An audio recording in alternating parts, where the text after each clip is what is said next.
Study with confidence में आप सभी का स्वागत है। तो आज हम लोग करने वाला है क्लास 6 ज्योग्राफी का चैप्टर 4। तो अगर इससे पहले आपने कोई वीडियो नहीं देखा है तो वो तीनों वीडियो देख लें। चलिए स्टार्ट करते हैं। क्वेश्चन नंबर 1, मानचित्र क्या है? ऑप्शन ए, पृथ्वी का गोलाकार मॉडल। ऑप्शन बी, पृथ्वी की सतह या उसके किसी भाग का समतल चित्र। ऑप्शन सी, आकाश का चित्र। ऑप्शन डी, केवल देशों का चित्र। तो इसका आंसर हो जाएगा ऑप्शन बी। मानचित्र पृथ्वी की सतह या उसके किसी भाग का समतल चित्र है। क्वेश्चन नंबर 2, मानचित्र पर वास्तविक दूरी और मानचित्र की दूरी के अनुपात को क्या कहते हैं? ऑप्शन ए, दिशा। ऑप्शन बी, पैमाना। ऑप्शन सी, प्रतीक। ऑप्शन डी, संकेत। तो इसका आंसर हो जाएगा ऑप्शन बी, पैमाना। पैमाना के बारे में देखते हैं। पैमाना यह बताता है कि मानचित्र पर 1 सेंटीमीटर वास्तविक धरातल पर कितनी दूरी के बराबर है। क्वेश्चन नंबर 3, पूरे देश या विश्व को दिखाने के लिए किस प्रकार का पैमाना का प्रयोग किया जाता है? ऑप्शन ए, रेखीय पैमाना। ऑप्शन बी, मौखिक पैमाना। ऑप्शन सी, बड़ा पैमाना। ऑप्शन डी, लघु पैमाना। तो इसका आंसर हो जाएगा ऑप्शन डी, लघु पैमाना। अब लघु पैमाना के बारे में देख लेते हैं। लघु पैमाना का उपयोग पूरे देश, महाद्वीप या विश्व को दिखाने के लिए किया जाता है। इससे बड़ा क्षेत्र दिखाया जाता है। क्वेश्चन 4, वनों, वर्षा या जनसंख्या या वितरण किस मानचित्र में दिखाया जाता है? तो इसका आंसर हो जाएगा ऑप्शन बी, विषयगत। वनों, वर्षा या जनसंख्या का वितरण विषयगत मानचित्र में आता है। क्वेश्चन 5, दिशा ज्ञात करने के लिए किस यंत्र का उपयोग किया जाता है? Option A, thermometer. Option B, compass. Option C, barometer. Option D, altimeter. तो इसका आंसर हो जाएगा ऑप्शन बी, कंपास। दिशा ज्ञात करने के लिए कंपास का प्रयोग करते हैं। कंपास की चुंबकीय सुई हमेशा उत्तर की ओर संकेत करता है। क्वेश्चन 6, मानचित्रों का संग्रह क्या कहलाता है? Option A, globe. Option B, atlas. Option C, scale. Option D, compass. तो इसका आंसर हो जाएगा ऑप्शन बी, एटलस। मानचित्र का संग्रह एटलस कहलाता है। एटलस अनेक मानचित्र के संग्रह को एटलस कहते हैं। क्वेश्चन नंबर 7, पर्वत, नदियां और मैदान किस मानचित्र में दिखाए जाते हैं? तो इस ऑप्शन ए, भौतिक। ऑप्शन बी, राजनीतिक। ऑप्शन सी, विषयगत। ऑप्शन डी, जनसंख्या। तो इसका आंसर हो जाएगा ऑप्शन ए, भौतिक मानचित्र में पर्वत, नदियां और मैदान को दिखाया जाता है। क्वेश्चन नंबर 8, कंपास की सुई सामान्यतः किस दिशा की ओर संकेत करती है? ऑप्शन ए, दक्षिण। ऑप्शन बी, उत्तर। ऑप्शन सी, पूर्व। ऑप्शन डी, पश्चिम। तो इसका आंसर हो जाएगा ऑप्शन बी, उत्तर की ओर। कंपास की सुई हमेशा उत्तर की ओर संकेत करता है।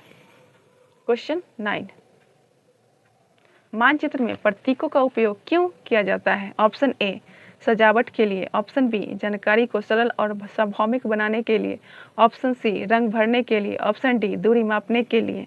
तो इसका आंसर हो जाएगा बी, ऑप्शन बी, जानकारी को सरल और सार्वभौमिक बनाने के लिए मानचित्र में प्रतीकों का प्रयोग किया जाता है।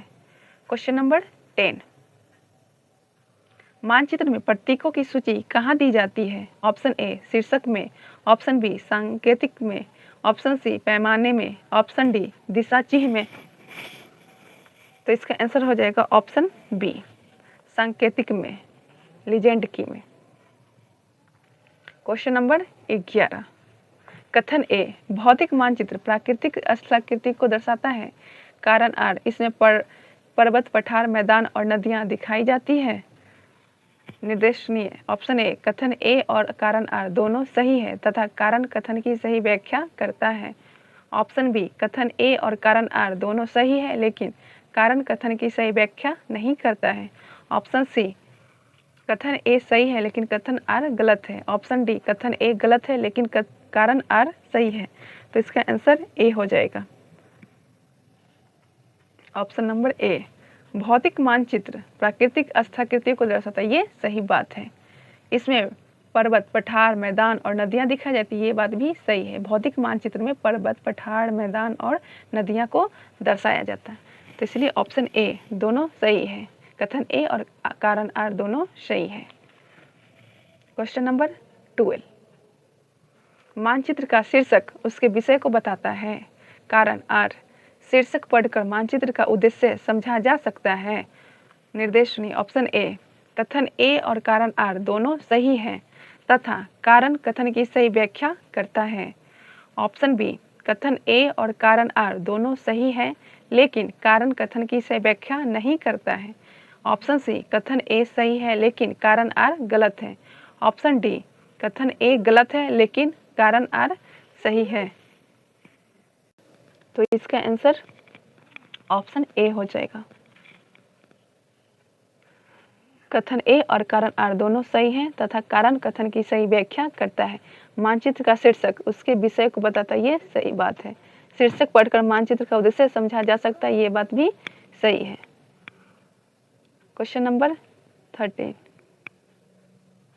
राजनीतिक मानचित्र में पर्वत और नदियां प्रमुख रूप से दिखाई जाती है। कारण, राजनीतिक मानचित्र राज्यों एवं देशों की सीमाएं दर्शाता है। कथन ए, ऑप्शन ए, कथन ए और कारण आर दोनों सही हैं तथा कारण कथन की सही व्याख्या करता है। ऑप्शन बी, कथन ए और कारण आर दोनों सही हैं लेकिन कारण कथन की सही व्याख्या नहीं करता है। ऑप्शन सी, कथन ए सही है लेकिन कारण आर गलत है। ऑप्शन डी, कथन ए गलत है लेकिन कारण आर सही है। तो इसका आंसर हो जाएगा ऑप्शन डी, कथन ए गलत है लेकिन कारण आर सही है। राजनीतिक मानचित्र में पर्वत और नदियां प्रमुख रूप से दिखाई जाती है, ये गलत बात है। पर्वत, नदियां ये सब भौतिक मानचित्र में दिखाए जाते हैं। राजनीतिक मानचित्र राज्यों एवं देशों की सीमाएं को दर्शाता है, ये सही बात है। तो ऑप्शन डी सही इसका आंसर हो जाएगा। क्वेश्चन नंबर 14, कथन ए, ग्लोब को आसानी से जेब में रखा जा सकता है। कारण आर, ग्लोब पृथ्वी का त्रिविमीय मॉडल है।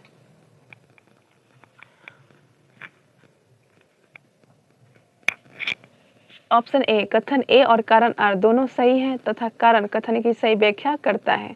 ऑप्शन बी, कथन ए और कारण आर दोनों सही हैं लेकिन कारण कथन की सही व्याख्या नहीं करता है। ऑप्शन सी, कथन ए सही है लेकिन कारण आर गलत है। ऑप्शन डी, कथन ए गलत है लेकिन कारण आर सही है। तो इसका आंसर हो जाएगा ऑप्शन नंबर डी, कथन ए गलत है लेकिन कारण आर सही है। ग्लोब को आसानी से जेब में रखा जा सकता है, ये गलत है। ग्लोब को आसानी से जेब में रखा नहीं जा सकता है। ग्लोब पृथ्वी का त्रिविमीय मॉडल है, ये सही बात है। इसका ऑप्शन नंबर डी सही हो गया। कथन ए, मानचित्र में दूरी पैमाने से ज्ञात की जाती है। कारण आर, पैमाना मानचित्र में वास्तविक दूरी का अनुपात बताता है। निर्देश सुनिए। ऑप्शन ए, कथन ए और कारण आर दोनों सही हैं तथा कारण कथन की सही व्याख्या करता है। ऑप्शन बी, कथन ए और कारण आर दोनों सही हैं लेकिन कारण कथन की सही व्याख्या नहीं करता है। ऑप्शन सी, कथन ए सही है लेकिन कारण आर गलत है। ऑप्शन डी, कथन ए गलत है लेकिन कारण आर सही है। तो इसका आंसर हो जाएगा ऑप्शन ए, कथन ए और कारण आर दोनों सही है तथा कारण कथन की सही व्याख्या करता है। मानचित्र में दूरी पैमाने से ज्ञात की जाती है, ये सही बात है। पैमाने मानचित्र और वास्तविक दूरी का अनुपात है, ये बात भी सही है। तो इसका आंसर ए हो गया। क्वेश्चन नंबर 16, कथन एक, भौतिक मानचित्र में पर्वत, पठार और नदियां दिखाई जाती हैं। कथन 2, राजनीतिक मानचित्र में राज्यों और देशों की सीमाएं दिखाई जाती हैं। ऑप्शन ए, केवल कथन एक सही है। ऑप्शन बी, केवल कथन 2 सही है। ऑप्शन सी, दोनों कथन सही हैं। ऑप्शन डी, दोनों कथन गलत है। तो इसका आंसर हो जाएगा ऑप्शन सी, दोनों कथन सही है। भौतिक मानचित्र में पर्वत, पठार और नदियां दर्शाई जाती है, ये सही बात है। राजनीतिक मानचित्र में राज्यों और देशों की सीमाएं दर्शाई जाती है, ये बात भी सही है। तो इसका आंसर ऑप्शन सी हो गया। क्वेश्चन नंबर 17, कथन 1, मैदानों को सामान्य हरे रंग से दर्शाया जाता है। कथन 2, रेगिस्तानों को सामान्यतः पीले रंगों से दर्शाया जाता है। निर्देश सुनिए। ऑप्शन ए, केवल कथन 1 सही है। ऑप्शन बी, केवल कथन 2 सही है। ऑप्शन सी, दोनों कथन सही है। ऑप्शन डी, दोनों कथन गलत है। तो इसका आंसर हो जाएगा ऑप्शन नंबर सी, दोनों कथन सही है। मैदानों को हरे रंग से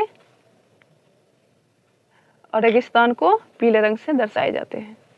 क्वेश्चन नंबर 18, सभी वस्तुओं का वास्तविक चित्र मानचित्र में बनाया जा सकता है। कथन 2, इसलिए प्रतीकों की आवश्यकता नहीं होती है। ऑप्शन ए केवल कथन 1 सही है। ऑप्शन बी केवल कथन 2 सही है। ऑप्शन सी दोनों कथन सही है। ऑप्शन डी दोनों कथन गलत है। तो इसका आंसर हो जाएगा ऑप्शन नंबर डी, दोनों कथन गलत हैं। सभी वस्तुओं को वास्तविक चित्र मानचित्र में बनाया जा सकता है, ये गलत बात है। सभी चित्र को नहीं बनाया जा सकता है मानचित्र में। प्रतीकों की आवश्यकता नहीं होती है मानचित्र में, प्रतीकों की आवश्यकता मानचित्र में पड़ती है, इसलिए दोनों कथन गलत है। इसका आंसर डी हो जाएगा। क्वेश्चन नंबर 19, कथन 1, मानचित्र में दिशा का ज्ञान आवश्यक है। कथन 2, दिशा के बिना सही स्थान पहचानना कठिन होता है। ऑप्शन ए केवल कथन 1 सही है। ऑप्शन बी केवल कथन 2 सही है। ऑप्शन सी दोनों कथन सही हैं। ऑप्शन डी दोनों कथन गलत है। तो इसका आंसर हो जाएगा ऑप्शन नंबर सी, दोनों कथन सही है। मानचित्र में दिशा का ज्ञान आवश्यक है, ये जरूरी बात है। दिशा के बिना सही स्थान पहचानना कठिन है, ये बात भी सही है। इसका आंसर सी हो गया। क्वेश्चन नंबर 20, कथन 1, विषयगत मानचित्र केवल एक विषय पर आधारित होता है। कथन 2, वर्षा, वन और जनसंख्या विषयगत मानचित्र के उदाहरण है। ऑप्शन ए केवल कथन 1 सही है। ऑप्शन बी केवल कथन 2 सही है। ऑप्शन सी दोनों कथन सही है। ऑप्शन डी दोनों कथन गलत है। तो इसका आंसर हो जाएगा ऑप्शन सी, दोनों कथन सही है। विषयगत मानचित्र केवल विषय पर आधारित है, ये सही बात है। वर्षा, वन और जनसंख्या विषयगत मानचित्र का उदाहरण है, ये बात भी सही है। इसका आंसर सी हो गया। क्वेश्चन नंबर 21, मिलान करने वाला। ऑप्शन ए भौतिक मानचित्र। ऑप्शन बी राजनीतिक मानचित्र। ऑप्शन सी विषयगत मानचित्र। ऑप्शन डी सड़क मानचित्र। तो भौतिक मानचित्र में पर्वत, पठार, मैदान को दर्शाए जाते हैं। राजनीतिक मानचित्र में राज्य एवं देश की सीमाएं को दर्शाया जाता है। विषयगत मानचित्र में वर्षा, जनसंख्या, वन इस सब को दर्शाए जाते हैं। और सड़क मानचित्र में मार्ग की जानकारी दी जाती है। तो इसका आंसर हो जाएगा ए का 1, बी का 2, सी का 3, डी का 4। क्वेश्चन नंबर 22, ऑप्शन ए भौतिक मानचित्र। ऑप्शन बी राजनीतिक मानचित्र। ऑप्शन सी विषयगत मानचित्र। ऑप्शन डी मानचित्र सड़क मानचित्र। तो इसका हो जाएगा भौतिक मानचित्र में पर्वत, पठार, मैदान आते हैं। राजनीतिक में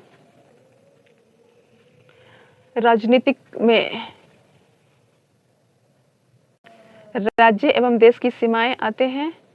ऑप्शन सी विषयगत मानचित्र में वर्षा, जनसंख्या, वन आते हैं। और सड़क मानचित्र में मार्ग की जानकारी दी जाती है। Question number 23, option A compass. Option B पैमाना। ऑप्शन सी संकेतिका। ऑप्शन डी मानचित्र। तो इसको मिलान करना है। कंपास से दिशा ज्ञात किया जाता है। कंपास से दिशा ज्ञात किया जाता है। पैमाना से दूरी ज्ञात की जाती है। सांकेतिक से प्रतीक। मानचित्र में पृथ्वी का समतल रूप। मानचित्र क्या है? तो पृथ्वी का समतल चित्र। इसका एक का ए, बी का 2, सी का 3, डी का 4 हो गया। क्वेश्चन नंबर 24, ऑप्शन ए भवन का नक्शा। ऑप्शन बी गांव का नक्शा। ऑप्शन सी विश्व का नक्शा। ऑप्शन डी अनुमानित चित्र। चलिए इसे मिलान करते हैं। भवन का नक्शा ये प्लान में आ गया। गांव का नक्शा बड़ा पैमाना। विश्व का नक्शा लघु पैमाना। अनुमानित चित्र स्केच से किया जाता है। तो इसका आंसर एक का ए, बी का 2, सी का 3, डी का 4 हो गया। Question number 25 and last, option A नदी। ऑप्शन बी पर्वत। ऑप्शन सी मैदान। ऑप्शन डी पठार। तो नदी को नीला रंग से दर्शाया जाता है। नदी को नीला रंग से दर्शाया जाता है।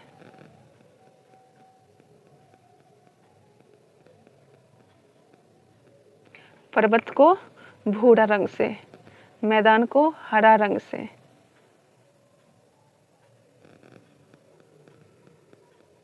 चलिए 25 क्वेश्चन पूरे हुए।